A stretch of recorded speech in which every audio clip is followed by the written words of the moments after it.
and welcome into What the Music. I am very excited to have my next guest on. I'm extremely excited as we welcome in Madisyn Whajne. How's it going? It's going great. Thank you. How are you? Oh, you know what? It's so funny that you should say that.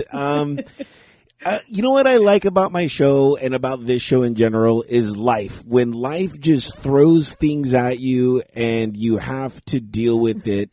And most importantly, the word patience. Mm-hmm. Yes. It is something that I do have, but there are times in my life where my patience runs out. And I'm not saying that it's not a bad thing, but it does, because just when you think you have everything right going on in the world, always you get thrown a ball. Yes. What's your reflection upon that? I think it's what helps us grow. Definitely. For sure. True learning experiences in life is one of those pleasures that is it a pleasure now that I think about it? Exactly. It's a painful pleasure. It is something that we all go through and learn through. But enough about that. Let's talk about your debut album, which is out now, and it's out everywhere. And if you log on to MadisynWhajne.com, and that's WHAJNE Whajne. I've never seen it spelled like that before, but I made it up. Did you really? I did. My whole name is made up. Oh, okay. Well, I mean, yeah. In a way, all of our names are made up. You know, somebody had to think of it, but you just actually had a chance to rewrite your entire name. Was that liberating? Oh, absolutely, 100%. Yeah, it was a shedding of a old me, and it's been transformative, I would say. Save Our Hearts, very transformative, as well as you go through so many. This is such a ride, a journey in this album, and from what I hear, this is your debut album at that. So. Yeah, I had my whole life to get ready for this moment. And now the moment is happening. Yes. What a wonderful experience that must be. I did see the fact that you were in bands for like 20 years before you were able to finally come to this point. What was it that made you want to be in back of the band and now be in the forefront? It was always a hobby. I was actually always the lead singer of all the bands I was in, and writing also. It was just a lack of confidence. And I think that after giving birth, I basically said I can do anything. And so I decided to, close down a vintage shop that I've been doing that for 18 years and concentrate on just making music. I know that this album has a lot of those reflections of your journey of depression, darkness. Do you find those songs to be triggers? And I know that sounds like an odd thing to say, but I know when you write from the heart, and there's all these stories that come out. But to me, especially with depression, we've all battled with it. Some are still battling with it right now, quite frankly. Absolutely. So when you are singing these songs, what's happening in your brain? Are you truly thinking about writing that song and what happened, what propelled you to this point? Or do you get caught up in the depressiveness in that song? No, I don't think I do. I think that writing the songs and getting them out actually is what helps me get over that kind of sadness and that kind of darkness and that kind of depression. So it's actually really uplifting for me. You take sunset walks, and yeah, I'm like, yeah, yeah. I've seen your Instagram, and by the way, if you log on to entertheshell.com, there you'll be able to, see the slew of all the different social media sites and websites and stuff like that for Madisyn Whajne. But I was checking out your Instagram, and you take photos from where you're living, at, and it seems to be such a calming moment. I wish I had those moments in my life because I don't get out. As you can tell by my skin, I don't get out much right now. I don't do those walks out of I don't know what it is. You know, it's weird when you get caught in your comfort zone, and I'm caught in that right now. You know, if I could tell you, you know, be completely honest, where it's like I don't want to go outside. I don't want to deal with the world. I'm so happy just staying in my studio creating. But I do know that I have to be outside.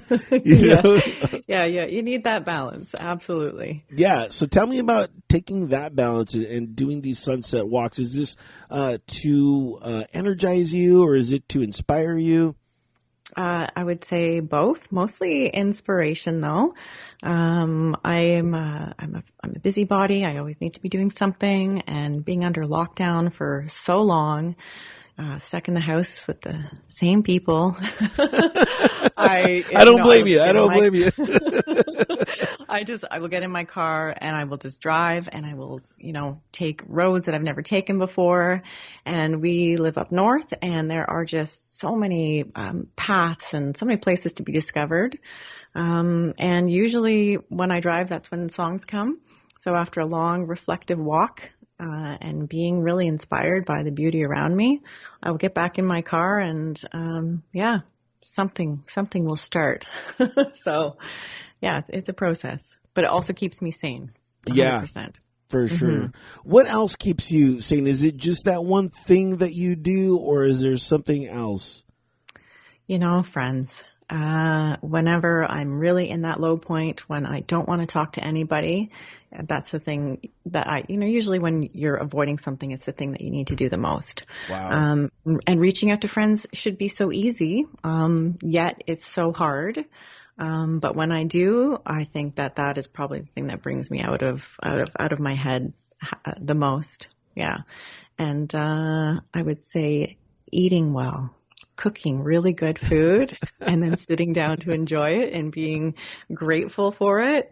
I think that's also part of the healing process. And speaking of cooking, I did notice that your cookie game is getting better and better. Thank you. Oh, I'm glad you enjoy the Instagram. I really enjoy taking pictures and posting. Yeah. I've been trying to level up my cooking game as well. As far as I've been getting into the idea of a cookie is kind of like the idea of a song, where it's three basic ingredients that in its essence, if you will. So like peanut butter cookies, I'm obsessed with, because it's just three ingredients: an egg, peanut butter, and sugar. Yeah. And then and it comes out delicious. Bake at everything. Bake at 350. I don't even know what I'm cooking. All I know is 350 seems to be the consensus of our entire for almost life. everything. For everything, right? So I'm like, does it go to 350? All right, we're cool. And then my next cookie that I'm working on is a banana chocolate oatmeal chip cookie. Ooh, and again, three ingredients: bananas, oatmeal, and chocolate chips. Yeah. So at its base, the most basic stuff just requires the most basic skills of those three things. Much like writing, I would say. I totally agree. Have you found those three ingredients in your writing? I would say so. Yeah, I mean, usually it starts with, honestly, usually it starts with me having to tell somebody something, and I don't have enough guts to tell them. So there's your number one. Number two, I got to get it out. And then I share it with the world. I wanted to talk to you also about learning to like your voice. Oh, that is so tough for so many people. I myself fancy myself as, for lack of a better term, a bathroom singer. I sound great in the bathroom. Shower. You know what? If we can have everybody just in my shower, guess what? Billionaire. I'll have a media empire. It'll be great. But the world doesn't work like that. I record all my demos in the bathtub. It seems to be the consensus of every musician. It's like, what? I wish we could just make a big bathtub and make a recording studio in there, I think it's a brilliant idea. I'm just saying, you and me, we partner up billions of dollars. We'll be helping so many people out. Call it bathroom records or bathroom recordings. Do you ever rationalize to yourself? I rationalize so much in this where I say, well, no one else has this voice, so it's very unique, so I tell myself these things just to try to at least pep myself up for that. Granted, I don't think I'll ever record myself, but these are just things that I do to help my soul out, Well, I should try some of that. I don't do that at all. I think I'm probably just hard on myself almost all of the time. So I'm gonna take that and I'm gonna heed your advice and I'm gonna start doing that. Before I let you go, let's talk really quick. I know we dipped in and out about the album and wanted to talk to you about recording it, that you did it live. Yeah, so we went up to Montreal to record with Howard Billerman at Hotel de Tango. And I've always wanted to record to tape. So we recorded to tape, live off the floor. There was 3 of us in the room together. It took a while to get it together.